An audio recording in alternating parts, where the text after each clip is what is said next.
to E3 Inspires. Thank you so much for joining us. I'm super excited to have you all here and checking out our channel. Thank you so much for hopping on and checking out the videos that we have with some amazing entrepreneurs around the world that we get to interview and hear their story. Today, I am super excited with the guests that we have that I get to interview and share with you because I have a personal connection to Jon. And Jon, correct me in terms of pronouncing your last name. I want to say Stein, but is there any other way to pronounce it, or is that right? I would go with Stein. Stein. Okay. Yeah, Stein is a very common way that people pronounce it, but Stein.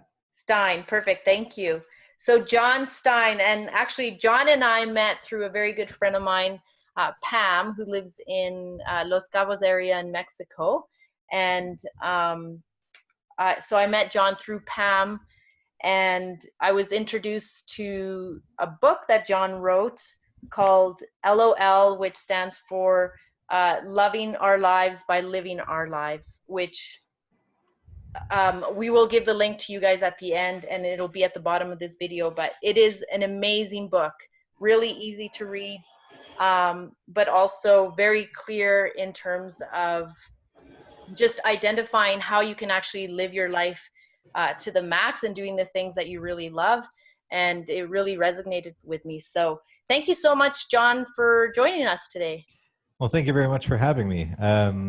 Yeah, it was a great opportunity to meet you through Pam, like you said. Yeah. And I had no idea that you had all these entrepreneurial things going on. It's great to see somebody so invested in themselves, but investing in others, and helping others. So thank you. Thank you so much. Yeah, this is definitely something I'm extremely passionate about, just because I have, I feel really blessed that I get to live the life that I do, mainly because, I was able to follow my heart and my dreams and realize that just kind of like what you talk about in your book, that you can do things outside of the norm or what we have been raised to believe, the way things need to go. So thank you. I love that I get the opportunity to also meet so many amazing entrepreneurs as yourself, and especially that I have this medium, I guess, through YouTube, to be able to share their stories with the world, because I think it's important for entrepreneurs, especially the ones that are just getting started, to hear not just people's successes, but also what it took to get to where they are right now, right? Because a lot of times we hear the incredible things that that entrepreneurs are doing around the world, but sometimes their story gets lost, and people who are just getting into discovering themselves, they're kind of falsely led to believe that it just happens overnight, and typically that is not the case. So yeah, I absolutely agree. And as a writer, I mean, you hear about these people that make huge money with the book and it's a massive success. Yeah. That's 1 in a million, 1 in 10 million. Yeah. And you hear these success stories, and yeah, like you said, it's often not talked about how much work they really put into it. Exactly. What amazes me, you've probably heard this, J.K. Rowling, author of Harry Potter, was rejected many, many times before somebody said, you know what, this book is going to be successful. This series of books is going to be successful. And she's the best-selling author of all time. You think, looking back, how could anybody have rejected it? How could more than a dozen people have rejected it? But it's her perseverance, persistence, and knowing that she did something well to be able to bring it to where it is now. Yeah, exactly. 100%. And again, this is the reason why I want to share that behind the scenes, I guess, story of how everything happened. And this is why for me it's super important to have this available to people. So again, thank you for coming on and for sharing, or be willing to share your story with us as well. So I guess to begin, it would be great just to hear a little bit about yourself and who you are, and what you're currently doing. Yeah, so I am also Canadian.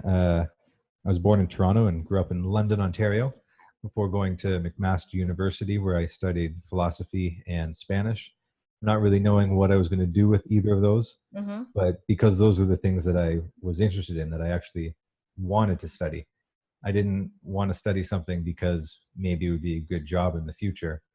Because if I didn't enjoy it, didn't see the point. And Right. that's kind of rare in university. I mean, most people think, okay, degree, job, and then you figure it out from there. But for some reason or another, I said, you know what, I'm going to study what I wanted to in philosophy. It was very helpful in my overall outlook of life, Mm-hmm. although not very useful in a specific job. Um, but now what I do, and after university, I started this, is teaching tennis in hotels, resorts, clubs in different countries. So I traveled a little bit working in the Caribbean, and then Mm-hmm. I came to Mexico to work. And I'm currently still here in Mexico, but some summers I disappear for a couple of months to either work abroad or just have more vacation time in Canada and the US. Mm-hmm. So down here in Los Cabos, like you mentioned, I teach tennis. I also play clarinet in a community orchestra, which is one of the more rewarding things that I do. I mean, to be able to Mm-hmm. share music, none of us are professionals, Yeah. but there's very little classical music culture here. So to be Mm-hmm. able to bring that and to see kids and help kids with learning music and learning musical instruments is something unexpected that I found here that I love. Oh, that's amazing. That's so great. It's Yeah. it's great that you get to be a part of that. Right. And this is a bit of a tangent, but it's interesting sometimes how things appear in life. Like I was down here, I was playing music Mm-hmm. in my apartment, just me because I like music. Yeah. And after a couple of years of that, like I don't perform. As I said, I'm not a pro. After a Mm-hmm. couple of years of that, one of my friends happened to go out with a girl very briefly, but who played in the orchestra. And I said, "What? There's an orchestra here? Who do I talk to? How do I get a part of this?" Like, and I had no idea what the level was. I was like, "Oh, I hope I'm like good enough." And I show up, and the director, he asked Yeah. me, "Oh, can you play like, this scale?" And I said, "Sure. How many octaves do you want?" And he's like, "Oh, two." And I'm like, "Yeah, no problem." So I play it. And he's like, "Oh yeah, great. You can be part of the orchestra." Like that. Like so easy. And I had no idea, but it's, as I said, it's a community project. It's just for the love of music. Oh, that's awesome. I love it. So what's your background or your history, your experience with music? Did you take training like in university as well? No, I studied in high school. So, we had music classes if we wanted to take them, and I did. And then I played in the concert band in high school. And really, I was very lucky that we had such a good music program. It's just a public school in Canada, but we had tons of instruments and we happened to have a Mm-hmm. couple of great teachers. So I played for 4 years. And then I didn't play in university because I didn't have my own instrument. Mm-hmm. And then at the end of university, one of my friends actually gave me a clarinet that had been in his family Oh, that nobody had wow. played for years. Yeah. And the best gift anyone's ever given me because Wow. I play almost every day now. Really? 30 minutes, 40 minutes, an hour, sometimes more. Yeah, I mean, I can't You love it. believe that I went 4 years without playing That is it. amazing. That's amazing. I love to hear that. And I mean, mainly because I know I talked to you about this before that both of my older daughters are so into music and Hmm. playing instruments, and same thing, their love and passion for it has grown from at school being exposed to it. um, and so I just love to hear that you've continued that on as an adult, and I totally understand why you value the gift of getting a clarinet because um, as a mom and having two kids in this world of musical instruments, they are really expensive. I'm just like blown Yeah, away. Like the ones my girls have are like $10,000 each, and I'm like, whoa, okay, we'll be renting those until yeah, kids get yeah. older. It's that's the hard thing. But obviously, you can get cheaper ones, and you can get beginner ones for people who don't play music or for kids who are first starting. I Yes. mean, there are instruments for $100, $200. Obviously, they're not the best quality, but they work. Yeah. Yeah. It's like if you're going to start biking, you don't need to get a Oh, top triathlon bike. or Yeah. racing bike. Um, but yeah, I mean, in my book, I mention specifically music, but also any other creative Hmm. outlet as a hobby as one of the Yeah. things that I recommend so much, just for our personal development, Mhm. balance, harmony, and Exactly. you know, fun, right? Yeah. Yeah. No, I love it. I think you're 100% right on that. Like you need to have something that you're passionate about and you love to do that's exciting and will give you that drive that you look forward to every day to do that, right? So Mhm. I think that's really important. Absolutely. So um, tell us more about your journey as an entrepreneur. What that has been for you so far. So it's pretty recent, since when I was traveling and now staying working here in Mexico as a tennis pro. I was working for another company. I currently am working for a company. Hmm. So technically, I'm not an entrepreneur in tennis, but that has allowed me uh, to start looking at other things, other options. You know, I think, and I like to joke that I'm semi-retired. You know, I work Yeah. a little bit teaching tennis in a warm weather climate. It's not bad. The reason I started writing this book, the Hmm. motivational, positive, philosophical book, came from teaching tennis. So it's all connected, even though I wasn't technically an entrepreneur Right. 5 years ago. Um, I like to help people learn, right? That's obviously why you become a teacher. Hmm. And my positivity on court is necessary. And I kind of translated it into the rest of my life. And I see other people, and sometimes I just can't understand why they're not happy with their lives or what they have or what they're doing, because I think it's amazing. You know, like, wow, like this Yes. is a super successful person, or this person has this business, or this person has whatever. And so I kind of wanted to share my philosophy and happiness with other people, and I thought a book would be the best for me Hmm. as a media to translate it. Although it is a little disheartening, not everybody reads these days. Yes. But I started writing years ago without any specific goal of publishing in a certain time frame. Like it's just, okay, I'm going to write, kind of see what comes from it, and then I started reading more to help give myself a better understanding of books in the same genre, kind of motivational help books. Hmm. And little by little, I created something. I'm like, okay, this is pretty good. This is pretty much where I want it. Okay, now Yeah. how am I going to get it published? And Yeah. I was thinking about going to a publisher, but from what I had heard, it's a really lengthy process, and it can be really expensive. Yes. Uh, because it's not like you submit it to a publisher. Oh, great, yeah, I love your book. We'll take care of everything. That might happen if you already have a couple of bestsellers, Yes, or if that's you already right. have a couple of books and this one could be a bestseller. Okay, but for a first-time novelist, that's rare. So I Yeah. started investigating different self-publishing options, Yeah. and I found a few that looked interesting. I ended up going with a company called Yes. Lululemon, but without the lemon. Yeah. And they have the option where you can do everything yourself, Hmm. and it's, I believe, free. Obviously, they take some of each sale, or Right. you can buy different packages for editing, marketing, for publishing, Oh, and cool. yeah. So as an entrepreneur, you know, now as I say it, I'm like, oh, I guess writing a book as an entrepreneur, as an Yes. author, as a Yes, as it is. a hopeful author. I Yeah. was thinking, okay, what am I going to do? Do I want to spend the money? Do I want to save the money? And what I want to share is, like, for me, knowing my strengths and knowing my weaknesses is so important for progress. And I think that's something that I just wanted to say, because I know myself that I'm not good with little details. Hmm. I'm a big picture person.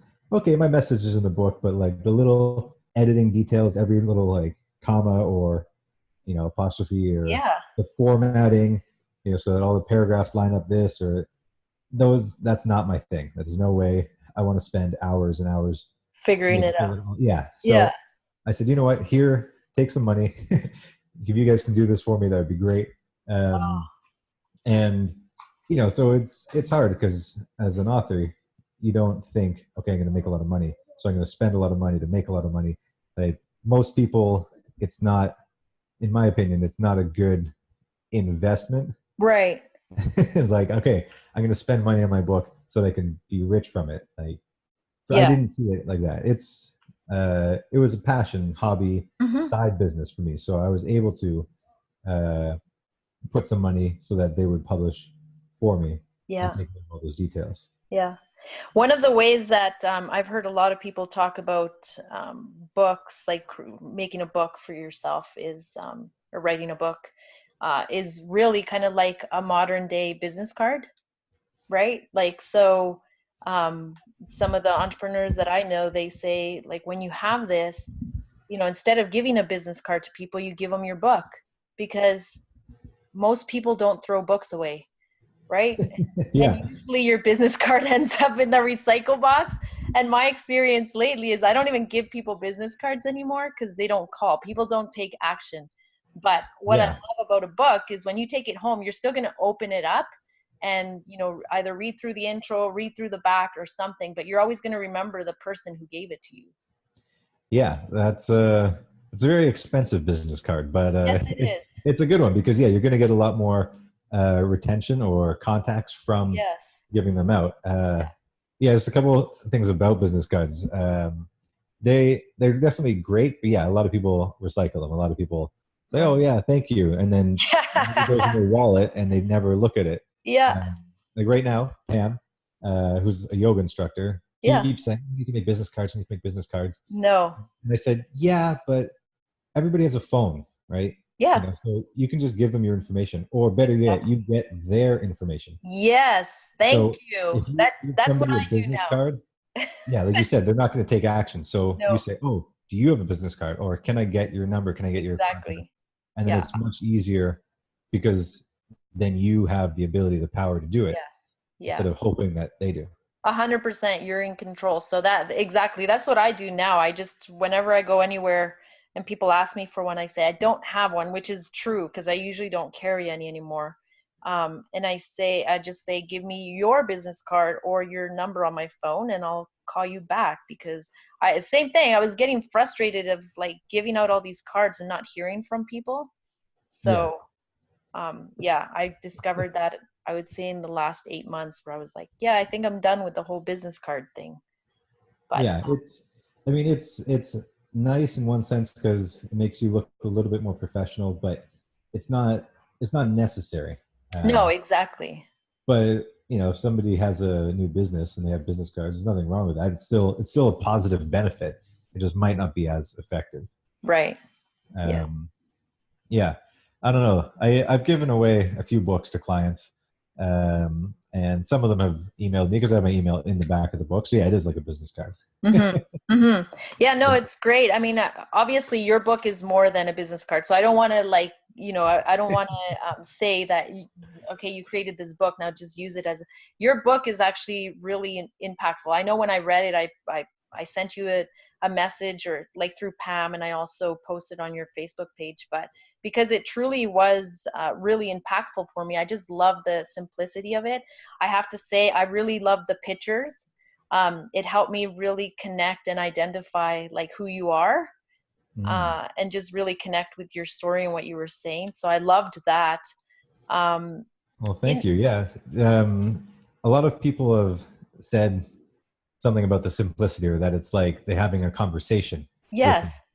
And that was the idea, because as I said, I studied philosophy, but so much of what I read in school, the hmm, philosophy is so dense and complex. yes, It's not inviting at all. no, Like my book is pretty thin, pretty small, pretty easy to read. yeah, And that was the idea, right? To try to get that same kind of thought or thought process, but yeah. in a more accessible or user friendly manner. Hmm. Yeah, um, it definitely is, and this is why I love it so much. So, um, yeah, I I love to refer people to this book because I think it's like a great entry, um, kind of like entry level book for people that are starting to, you know, try to figure out who exactly they are and what their purpose is in life, right? Because some, you know, as you explain in the book, so many people just go through the process of life without actually taking the time to identify what is it that they truly want to do that's going to make them happy. Yeah, I mean, we have this idea, and it comes from a whole bunch of places. It could be our parents, it could be our teachers, it could be the media, it could be whatever. That, you know, life is A, B, C, D, E.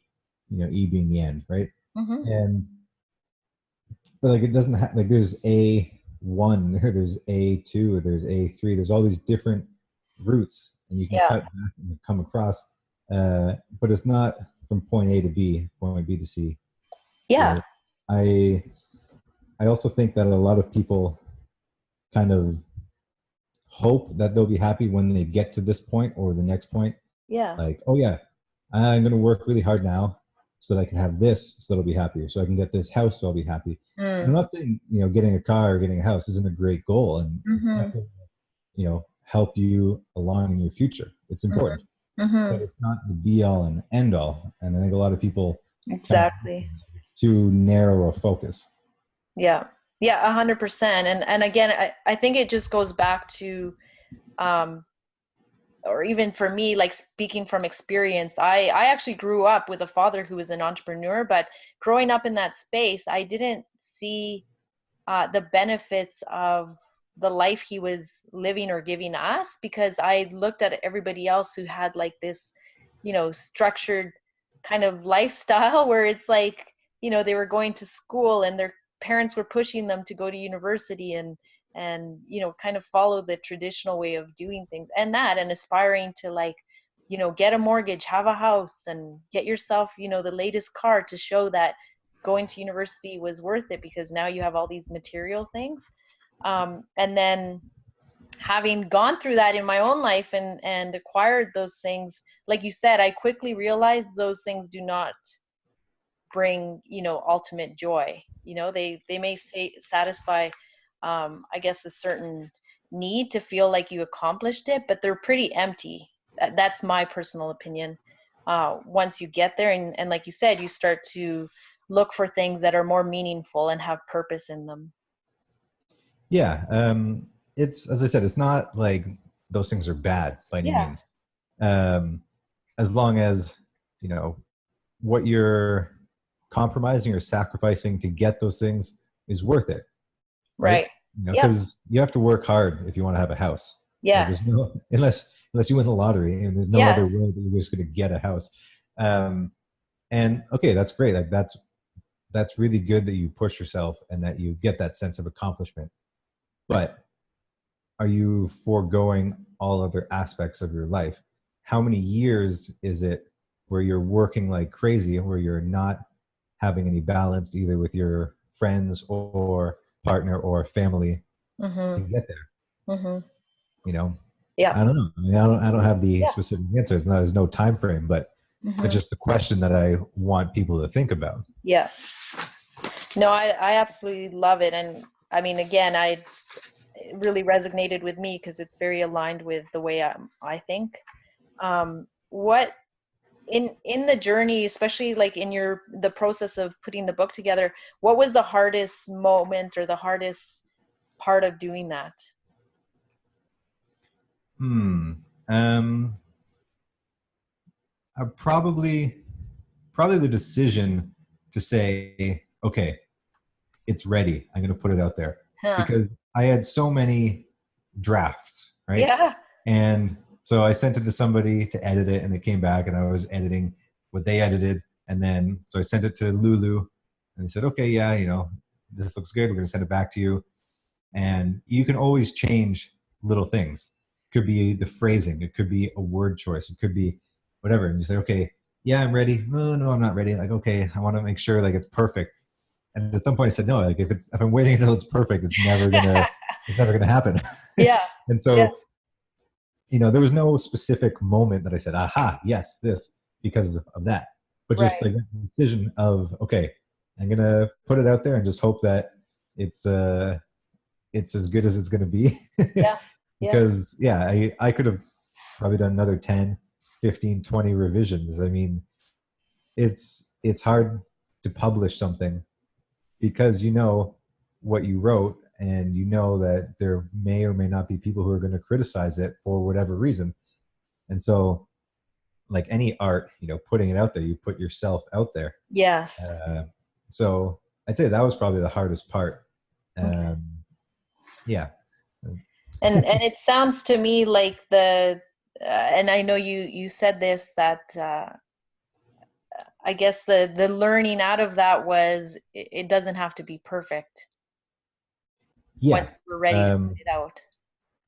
Yeah, that would probably be what I would have learned from that, or in that moment. But it's still hard because you know you don't want to say, ah, well, it's not perfect, but it's okay, and you send it out. Well, no, like you want it to be as good as possible. Yeah, But yeah. so, like my grandfather, he was a high school teacher and a principal for many years, and you know one of the clear memories in my head back in high school. And he asked me how my marks were. He said, "Oh yeah, they're good enough." And he said, "Good enough is not good enough." And I was Yeah. like, "Huh? You know what? That's I really like that now. Like as an adult, as a kid, I was like, whatever. He doesn't. Like, I don't care." But now it's like, okay, no, that's true. Okay, if you say it's good enough, Yeah. so many people can do good enough. You want to do Yeah. better than that, Yes. but not necessarily trying to make it absolutely 100% perfect. Yeah. You know? Yeah, and If you I can find think, that room yeah, sorry, in go ahead. the No, no, I was just saying if you can find somewhere in that range between better than good enough and perfect, I think you'll be Yeah. okay. Yeah, I like that because I think that the reason that stood out is so many times I hear from like really high level successful entrepreneurs, and they say just take action, right? Because a lot of people are kind of like frozen in terms of doing anything because they think they have to have all these things like perfectly aligned to be able to, take action and do, try something that's new, or try something that's scary for them, or that they've been dreaming of doing, because they kind of set themselves up to wait for that perfect moment. So I completely understand what you're saying about the book. Like to a certain degree, you do want it to be as great as possible, right? But I think I just love the fact that eventually you get to the point where it's like, okay, I need to get this out there. Yeah, and I have to say the satisfaction of having like the actual copy, an actual book that I wrote in my Mhm. hand, in Mhm. existence in the world, not Yeah. just some file on my computer. I was like, wow, this is amazing. Like this Yeah. is so worth it. And I was really glad that I did all the work and that I did decide, okay, yes, I'm gonna have this book. And so it's kind of funny. Right now is just after 1 year of publication. It got published December 2nd last year. Was the Yes, official publication date. congratulations, by the way. Thank I you did very see much. that on your Facebook page, so congratulations on that. Thank you. So yeah, it's like I didn't get a copy on that day. I got a copy shortly after that day. Yeah. Um, and yeah, so it's just I have that memory clear in my head still, and it's only a year old. Yeah. And but yes, and now, you know, if you want to talk about how you define success, I think it's very successful. There's only 360 copies sold. Some people might say that's nothing, but I didn't know if I was going to sell 10 or 20. You know, I mean, I know I have 10 or 20 friends, family members who are going to buy it for sure. But Yeah. past that, it's 360 copies. It's in 10 countries. It's like, wow, that's amazing. Like Wow. it's growing, it's spreading, Yeah. and you know, on the one hand, it is slow. On the other hand, it's a book. It's not going to be like wildfire, right? Yeah. A lot of people get a book. Oh, great! I'm going to read this, but you know, to read a book is not something you're going to do in 10 minutes. So Mhm. you know, it takes a little I longer. I've said this a few times now on this recording, but I absolutely love the book. When I read it, I think this is something that should be available to kids in high school, Hmm. just because of the different perspectives that that you talk about in here in terms of determining, the things that you want to do in life and the purpose behind them. So I feel like a lot of there's still a huge opportunity for this book to reach masses, because I think it's such a valuable um, piece of information for not just young people, but like I said, people who are starting to discover what they should do for their life, and to live a life full of, love and purpose. Yeah, well, thank you again for your kind words. Yeah, I need more people like you. No, this is so great. You got to get it. Yeah, I mean, I guess the target demographic would be somewhere between like 15 and Yeah. like 40 something. Yeah. Uh, but anybody can benefit from it. Yes. It's just, obviously as we get older, we get a little bit more set in our ways. It's harder to maybe make changes. There's no reason why we can't, but it just tends to be, well, I've been doing this for a while. Like, it's fine. I can keep going with this. But yeah, if I can get people to really think about what they want to do and who they want to be before they're too developed, and Right. then in that self, then it'll be a little bit easier. Yeah. And I did one talk here at one of the local schools, which would have been roughly like grades 9 to 12. It's Okay. a different system here, but roughly the age groups in Canada, United States, high school. Yeah. And it was great. I mean, there were 100 kids there, and some of them were really engaged, asking great questions, giving great answers to questions. And yeah, I mean, I could see that being a really good opportunity or market. Yeah, 100%.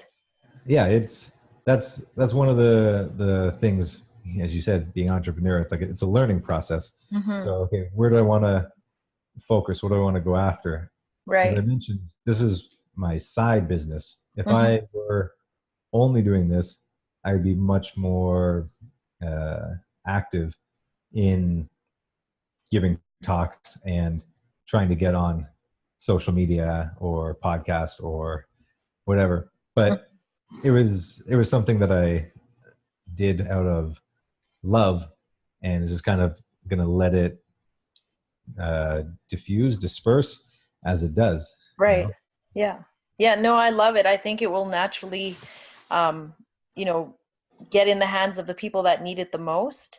And you never know. I know we talked about this before we got onto the recording about, sometimes you just need to let life and things that we want just run its course, and let things happen when they need to happen, right? And not forcing things. So I think naturally there will probably come a point where you'll be out there sharing this message with people on a more regular basis. But Well, yeah. it could be. I'm very, very close to getting the Spanish version published. Oh, that's awesome. Working with Porua Publishers in Mexico City. Wow. And so it's kind of the same process as I had described, Yeah. earlier. It's like, okay, it's there, it's in Spanish, and now we're just sending it back and forth, making changes. Oh, okay. So it's not at that point between good enough and perfect yet. Yeah. That's It's awesome though. getting there. Congratulations on that. That's a huge step too. Thank you. Yeah, especially now that I live in Mexico. Yes. Obviously, there's a lot of people here that would only be able to read it in Spanish. Um, and so that's been a fun process too. Oh, I'm sure. My goodness, that's a Yeah. great. You'll probably be able to write a book on that experience itself.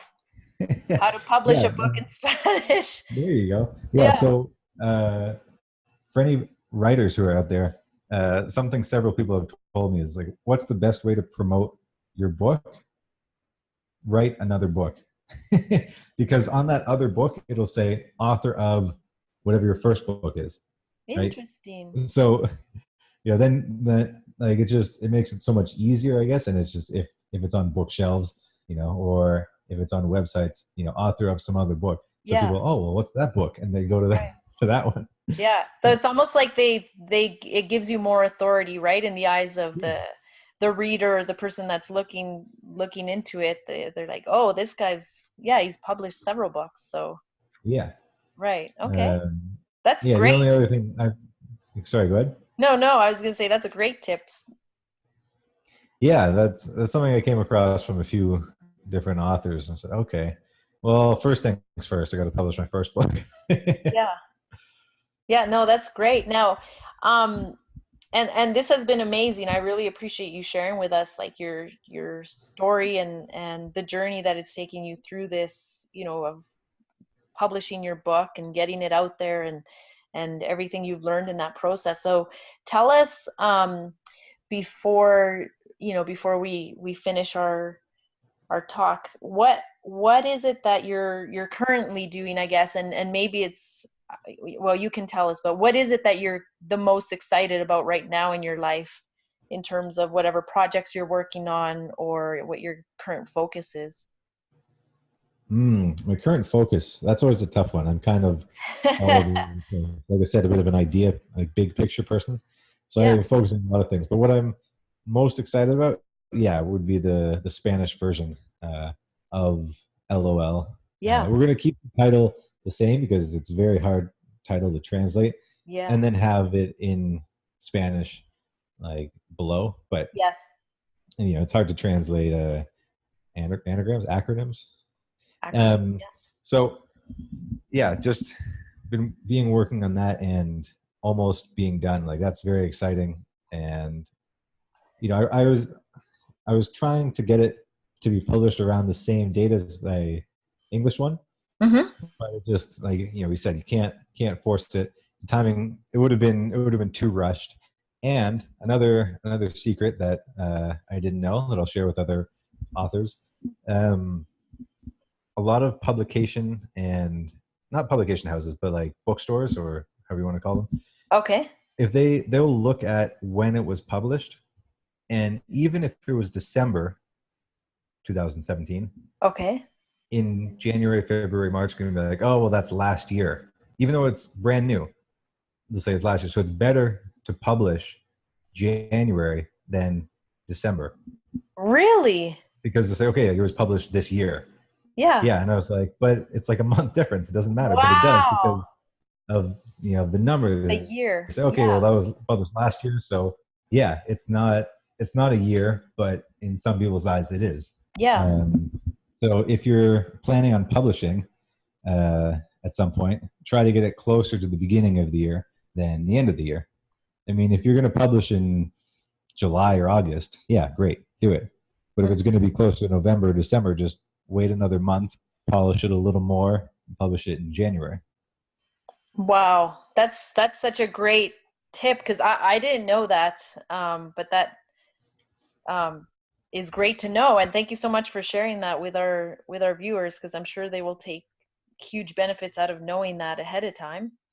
Uh, Yeah, I mean, it just kind of worked out that way for me that we didn't like rush it, and it's going to be probably in January. yeah, But yeah, when like the publisher that I was working with, they told me, I was like, really, like that never would have crossed my mind. yeah, yeah. I mean, it's just something you don't think of when you're not in that space, right? You don't realize Exactly. how they consider that, from the publishing end of it. So that's amazing, and thank you again for sharing that tip with our Of viewers. course. I love that.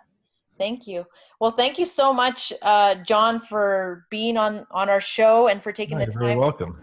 share your story with us. It was incredible to have you here and just to hear you, share your journey and what you've learned in the process, and how others can, use the tips that you've provided to perhaps make it easier for themselves if they're interested in publishing a book.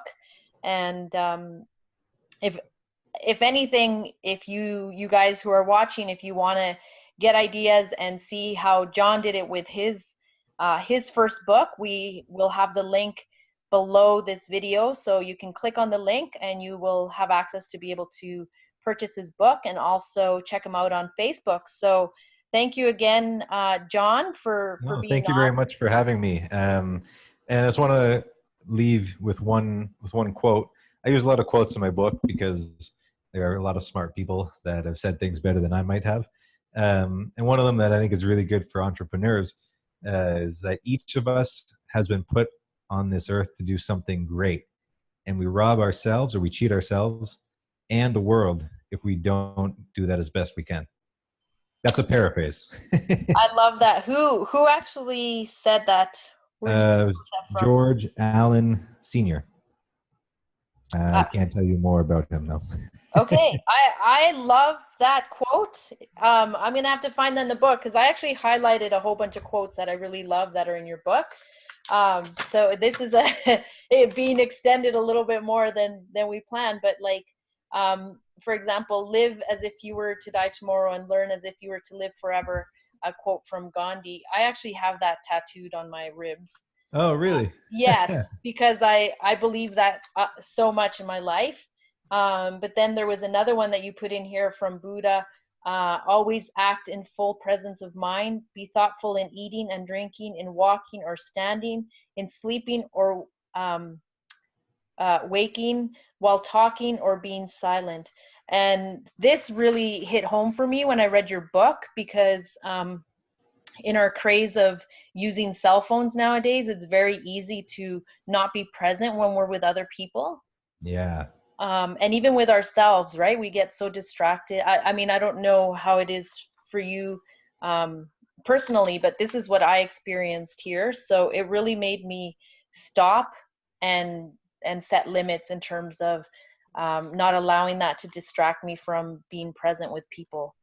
So Yeah, that's one of the harder things, is to really be conscious, really to be present in every moment. I mean, yeah, okay, yeah, it was it was Buddha who said that, so sure he can do it, but it's hard yeah, for most of us, right? yeah, But yeah, the more consciousness we have and the more conscientious we are, I mean, it just benefits us and other people so much. And one of the things, thank you for using that quote. It reminded me, before coming on the chat, video, podcast, radio, I don't know what you want to call it.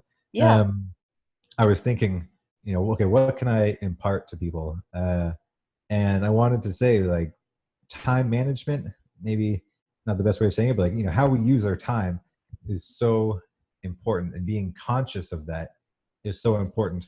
One of the things I say in my book is like, doing nothing isn't necessarily a waste of time if Hmm. you're specifically doing nothing for a reason. Right. You need to rest your brain, if you need to rest your muscles, right? If you need a Hmm. nap, or just like, everybody, not everybody, almost everybody watches some kind of TV, Yeah. Netflix, whatever.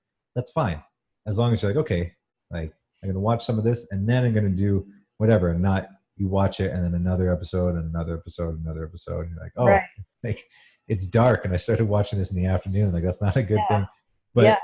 But, being thoughtful with our time, I guess Hmm. would be how I would Hmm. prefer to say it, is one of the keys to success in any kind of business or adventure. 100%. I couldn't agree with you more. And yeah, I mean, I think that's a really great piece of advice that if you do want to find success in life and anything that you're doing, there needs to be that balance. So again, these are some of the amazing um, topics that you talk about in this book. So I encourage everybody that's watching and listening, hop on the link below and go get yourself a copy because you will not regret it. It's an amazing book. Share it with your friends, with any young people that you have in your life, because I think I personally wish that this kind of information was shared with me when I was, going through the process of figuring out what I wanted to do for myself. So thank you again, Jon. It was such a pleasure having you, and what you are doing is amazing. Your story and what you're sharing with the world, I think, is definitely needed, and I'm excited to see where your journey heads, especially once you publish the Spanish book. Uh, Yeah. I think it's going to be great to see, how the Spanish community takes that information and applies it in their life as well. But it's great that you're getting out to other communities as well. And yeah, thank you for being on and No, for you're very being welcome. part of Thank it. you again for having me. That was great, and it was a lot of fun. I was a little nervous, not because of you, obviously, but just, interview. But no, that was fantastic and a lot of fun. So thank you for having me. Absolutely, it was a pleasure, and I hope we have you again once you've published the Spanish version and give us a bit of an update on how everything is going with that. Absolutely. We can even do the interview in Spanish if you want. Yes, that sounds great. Then we can reach another market as well. And then I'll be really nervous. Yeah, right. Your Spanish is awesome. I've heard you.